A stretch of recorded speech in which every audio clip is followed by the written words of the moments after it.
new starters for the Patriots this year. And of course, Will Campbell, Stephon Diggs, the big names on offense to help out Drake May, who needed it after last season. But also look at the defensive side of the ball. That really fell apart last year. A lot of guys they're expecting to step in and play well immediately. Harold Landry, Robert Spillane, Carlton Davis, and of course, the big one, Milton Williams at defensive tackle. Patriots think if they can get their defense right and give Drake May enough help, they could be a competitive team as early as 2025 in the AFC East. Yeah, it's a big challenge for Mike Vrabel and Josh McDaniels on offense with all his new players. To Bill's point, I'm looking at this defense, and he makes a great point about all the free agent additions, and I feel like a couple of the players who have been in the building really need to become the leaders of this unit, particularly Christian Gonzalez, who's now entering his third year at corner, is fantastic, one of the best man corners in the NFL already. He now gets to play opposite Carlton Davis. And then Christian Barmore is kind of the forgotten man, was injured last year, was out due to blood clots, comes back. When he was healthy, was an absolute star in the making. And so I think those two players I'm looking at terms of some continuity on this defense as they integrate all the new additions. Yeah, for a team that spent more money than any other in the NFL on free agents this season. Are we talking about the Patriots? Crazy. All right, now to the Meadowlands, where the Jets are starting anew with their first-year head coach Aaron Glenn and their new quarterback Justin Fields. Bill, what's their superlative? Yeah, ahead of the Patriots spent money earlier this offseason. The Jets are most likely to spend money here late in the offseason. That's because they have a good problem. 4 really promising young players coming due for extensions. The priority should be Garrett Wilson, who has made incredible catches, been excellent as a pro so far, despite catching passes from 8 different quarterbacks. On the other side, Sauce Gardner, awesome as a rookie, but has he played up to that level in recent years? I'm not so sure. Some tackling issues, and he really struggled, like a lot of Jets players, after Robert Saleh left last year. So maybe prioritizing Wilson over Gardner as they hand out these deals. I was in Detroit when the Dan Campbell era started, and Aaron Glenn was obviously on that staff. And what surprised me and impressed me was how honest and self-aware that build was going to be. And Aaron Glenn talked about that every time I visited with him every summer in those camps. And year one there was figuring out the roster and who wanted to be a part of it and who didn't. And I think the fact that the Jets don't want to be off-season champs, they can have a ceremony passing the torch to the Chicago Bears on that one. But they're just going to have a quiet off-season, a quiet summer, re-signing the guys who want to be there, who are going to be part of this, and getting rid of the guys who don't over the next year. It's very, very important what they're doing. This is going to take a couple years, but it's going to work. Yeah, haven't been in the playoffs since 2010. Longest active drought in the NFL. Impossible. Quiet summer in New York. Imagine that. All right, off to South Beach. I thought people wanted to go to South Beach, but we have Tyreek Hill, and now we have Jalen Ramsey. I mean, what's his future there? I don't know, Bill, what is your superlative for the Finns? Yeah, it's least likely to find a good solution for their biggest remaining problem, and timing here matters. Jalen Ramsey and the Dolphins appear to want to break up, which is okay, that happens.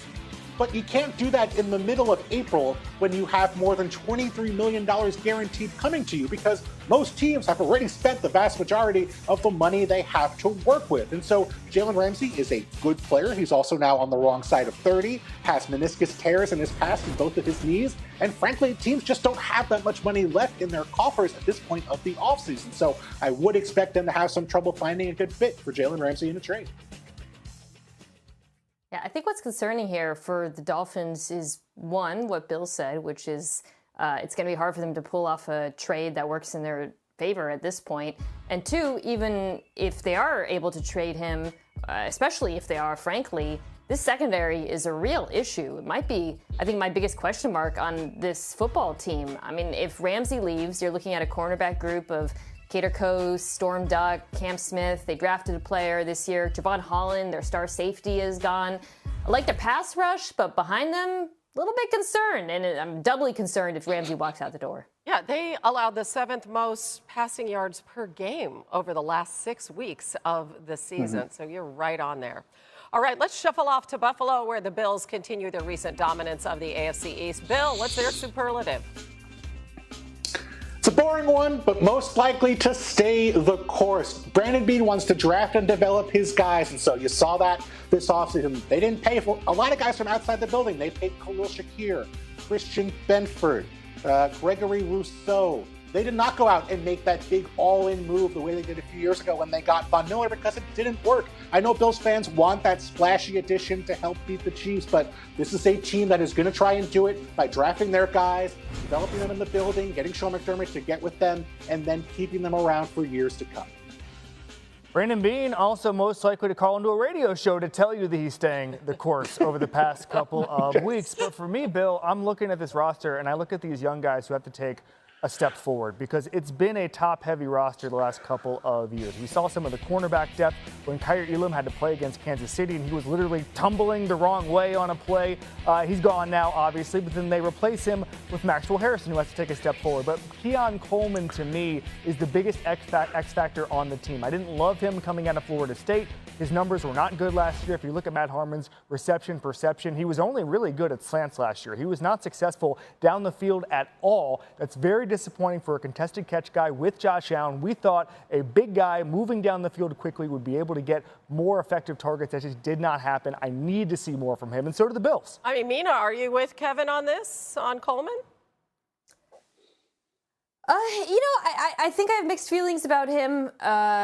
Kevin, you're right. I don't think his rookie season was particularly impressive, but I also am not super concerned about it in the broader context of the Bills' offense because they were top 3 offense, right? And just about every stat, EPA per play, points per drive.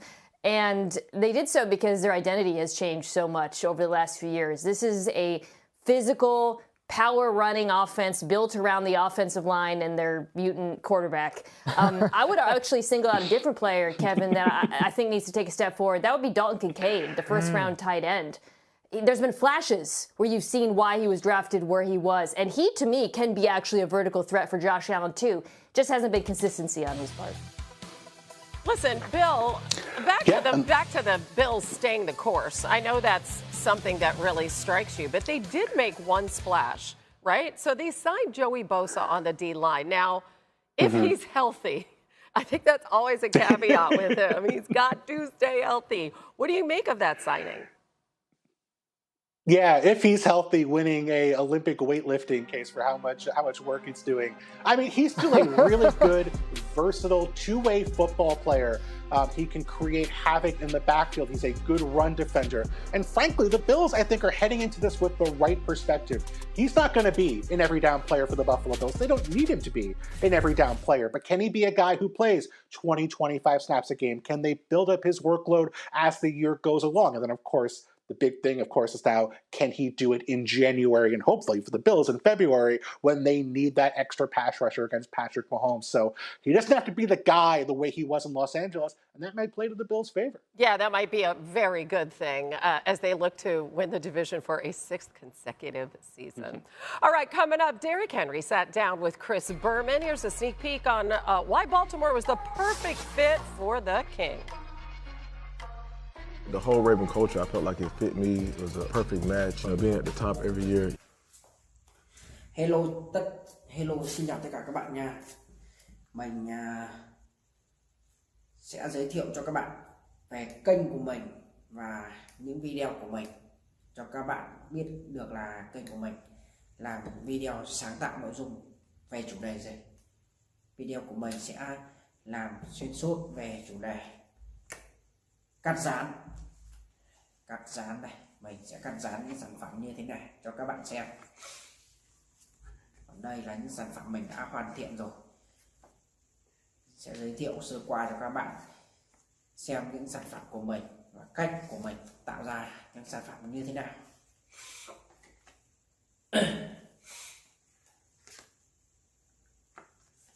Và để tạo ra được những sản phẩm đa dạng màu sắc như thế này